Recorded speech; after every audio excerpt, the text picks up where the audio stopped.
Alright guys, so this is part 2 of the Beatrush chassis upgrade video. If you're watching this, go head over to the CommiSpeed YouTube page and give them a sub. They cover all the coolest JDM stuff, man. They've got really good wheel reviews, all sorts of cool things. That's actually how I found out about a lot of this crazy stuff from Japan. They get it fresh. It's fresh from Japan, dude. Fresh. So what we're gonna start with today is the differential mount bushing. Check this out.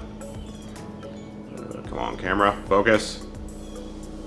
So this goes where the differential mounts up. The little the bolts go through here, and this basically it takes up the rest of the slack. There's a polymer mount on the back side, and then aluminum on this side, and it's supposed to get rid of that. You know, like when you shift, you get a little bit of a clunk every now and then.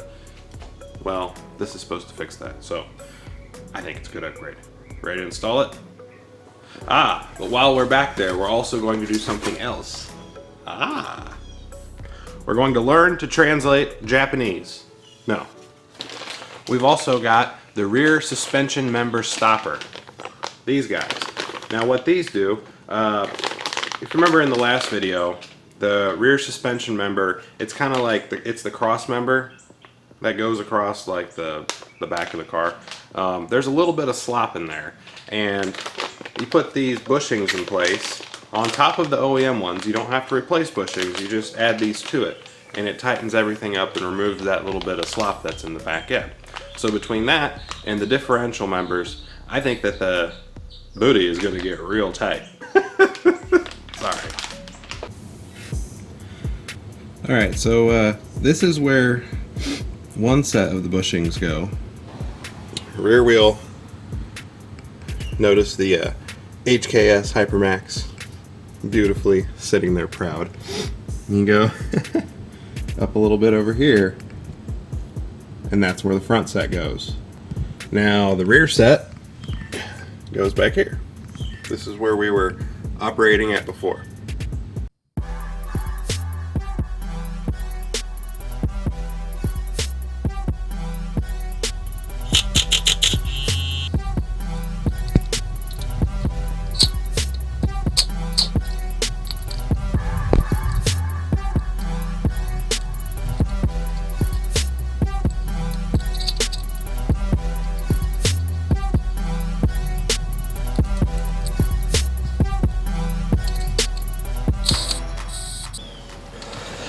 Alright guys, let me show you what we got here. Real simple. Basically what I did was I kept this jack here as a safety precaution, and then you just lower these bolts out far enough. You take this one all the way out, you drop these down far enough, and that'll give you some space here. You're also going to want to drop this down enough and this one down enough to where you can access it. But that's it. Once you get that down, man, it's pretty much a straightforward thing. I tell you this much, it's a hell of a lot better than pressing out and pushing in new bushings. If anybody's ever tried to press out OEM bushings, you'll know exactly what I'm talking about. It basically accomplishes the same thing, but you don't have to do that. I love Japan, man. Alright, so these are the next ones.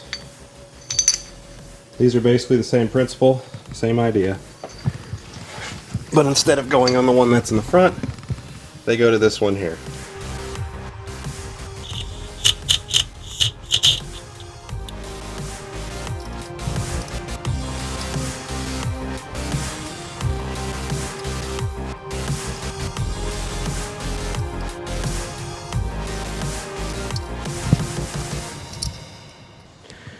Alright, so now that's done. That's not too bad, right? Starting to look pretty under here. We got them in there. We got them over there. Up next, we're going to do these. These are the differential bushings. Shouldn't be too hard. I think all we got to do is get in there with a short end socket, pop those nuts off, put the bushings in, put the nuts back on.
Alright, so as you guys saw, I ran into some fitment issues. However, that can be solved with one of these guys. Real simple. As soon as I used that, it was good, had plenty of torque on it. No problems. But damn does it look sexy. Woo! Look at that.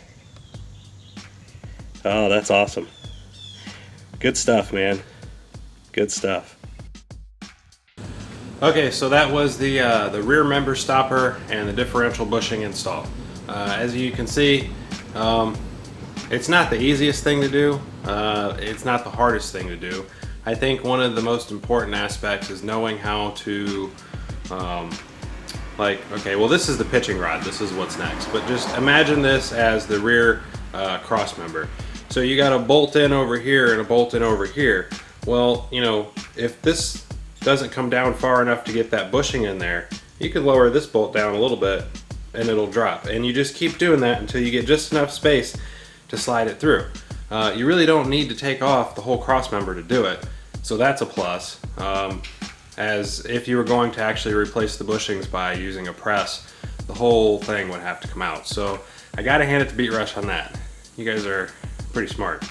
But yeah, I think that anyone can probably do it. Just be confident in what you're doing. The quick jack definitely helps. But I'd say on a scale of 1 to 10, like 10 being the hardest Beatrush thing to install and 1 being the easiest, I'd say it's probably like a 6. It's not that bad. Okay, so this is what's next. Now this one's not too bad either. This is a pitch stop mount. Now what this does is, like, your motor's here and the firewall's here. Well, when you're banging on gears and stuff, man, that thing moves around. The stock one that's in there is very flimsy. It may even be a polymer mount. I haven't looked at it yet, but I'm pretty sure it's just polymer. This is actually steel. They have an aluminum one as well. But steel should be suffice for what we're doing today.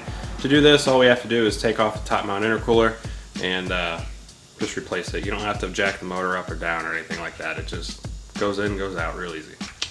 Let's get started. Woo!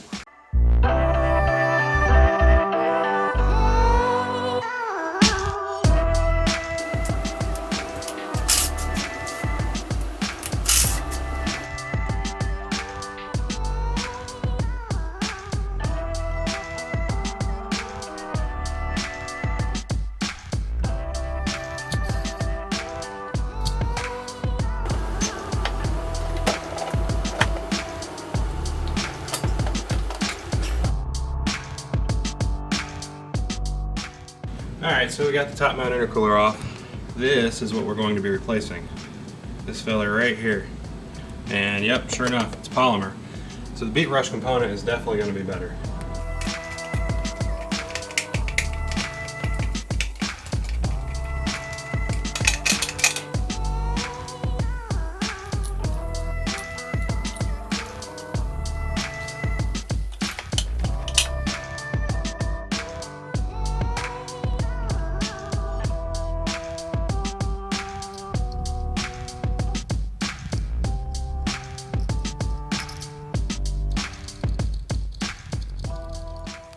There we go.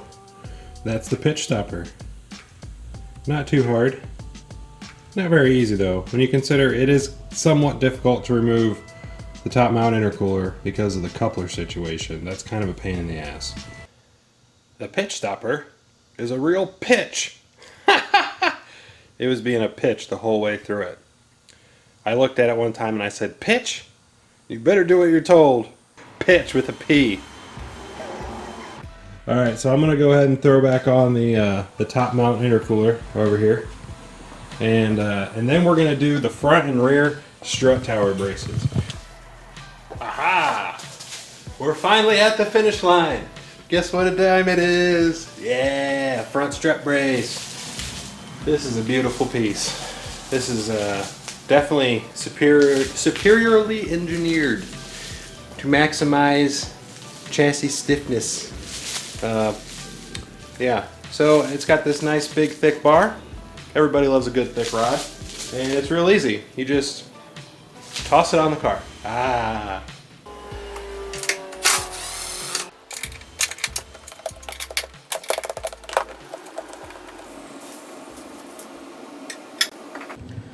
Now I did run into a little issue here with the IAG catch can, but I just bent the bracket a little bit and it seems to be a lot better now.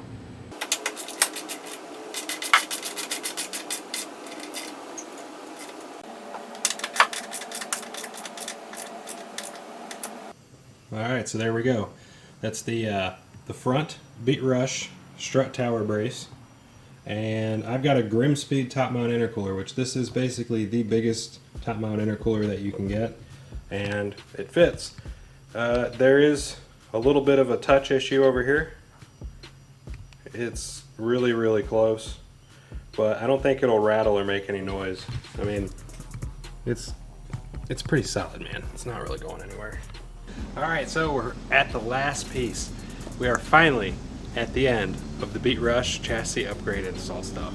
This is going to be the rear strut brace. Check this out. She's got some junk in the trunk. Woo! Now this is a really nice part actually. Check that out, man. Beautiful. It comes with little brackets too. That way it's got a 3 mounting point system. 3 mounting points allows for it to really, snug down on the chassis. You guys ready to install this? This is so easy compared to the rest of the stuff. Not that the other stuff is hard, but this is very, very simple. Anyone can do it.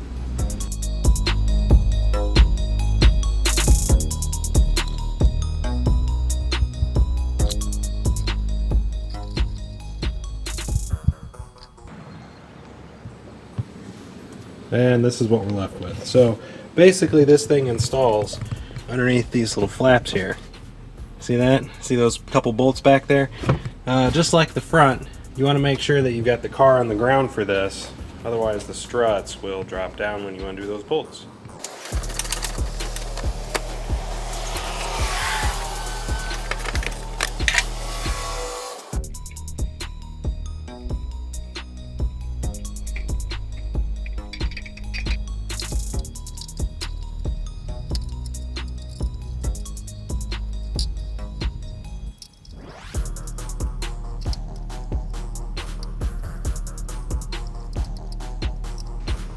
Alright, so that's done.